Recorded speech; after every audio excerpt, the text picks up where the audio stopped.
Today I will be teaching y'all how to make soap. And I chose this because of Corona. We have been washing our hands a lot, constantly once we leave to go to the store, once we come home, before we eat. And whenever we're doing this, our hands get very dry and chapped because of all the ingredients that are in our own hand soap. So I wanted to make a non-toxic hand soap that is also very hydrating for our hands. So when I went to look at the soap history, I actually learned from the website Soap History, and the article is History of Soap and Interesting Facts, that soap making actually goes back thousands of years before we would even imagine. But when they made this soap, it was actually made with very simple ingredients like animal fat and lye. Now it is now filled with fragrance, which also has alcohol that can easily dry out your hands, and other toxic chemicals that are added to it that can obviously be toxic to our bodies and be endocrine disruptors. So I didn't want to use any toxic things, so I decided to look into Dr. Bronner's cast style soap.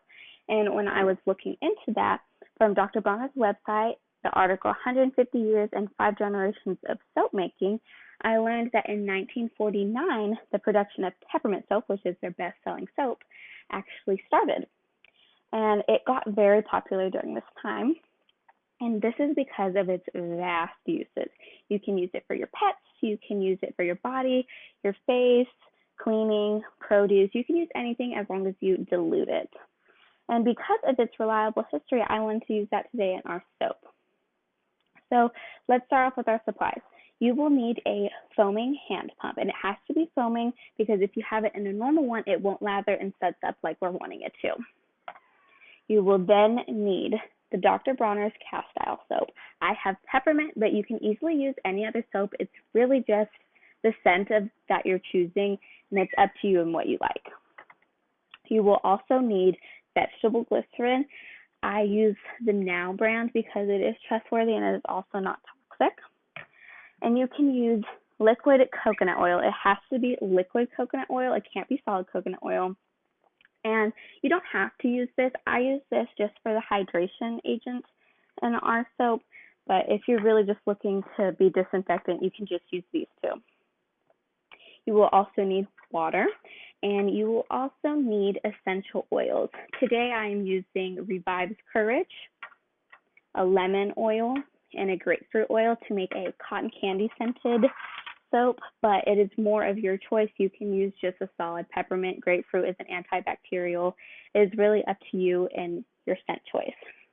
So when we're making it, you will take your soap dispenser, and you are going to use 2 tablespoons of the Dr. Bronner's cast style soap. So there's 1.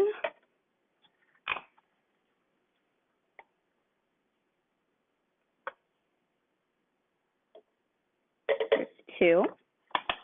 Then after that, you will take your vegetable glycerin, and you will do 2 tablespoons of this one.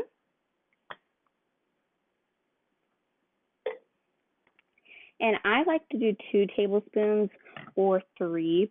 You can do 1 tablespoon if you like. It depends on how sudsy you want your soap to be and how lathering it can get, because vegetable glycerin is what makes it lather and sudsy.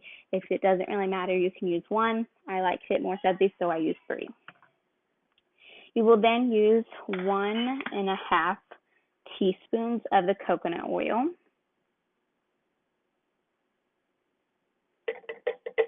You can also add a squirt of vitamin E oil. I don't have that on me, but just 1 full squirt or pump of it will do it justice. They typically say to do 10 drops of essential oils, but because I have 3 scents, I'm going to do 3 drops of each oil choice that I have.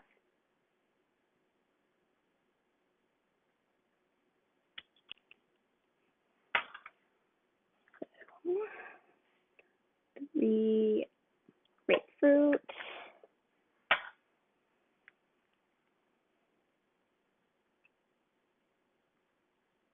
3 lemon.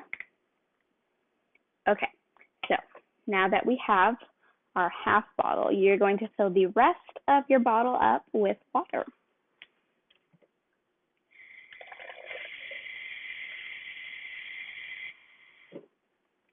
So I did not fill mine all the way up. I left a little gap there just because once we're done, we're going to want to shake it.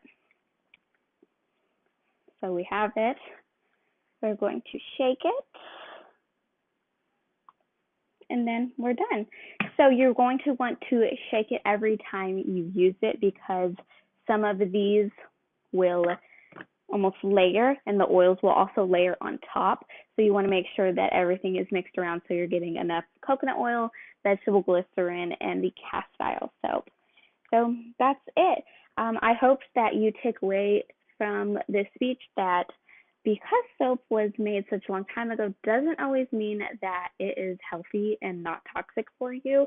Cast style soap is a great replacement for a lot of things, including hand soap, and it's very cheap and easy to make during these hard times. So thank you for listening.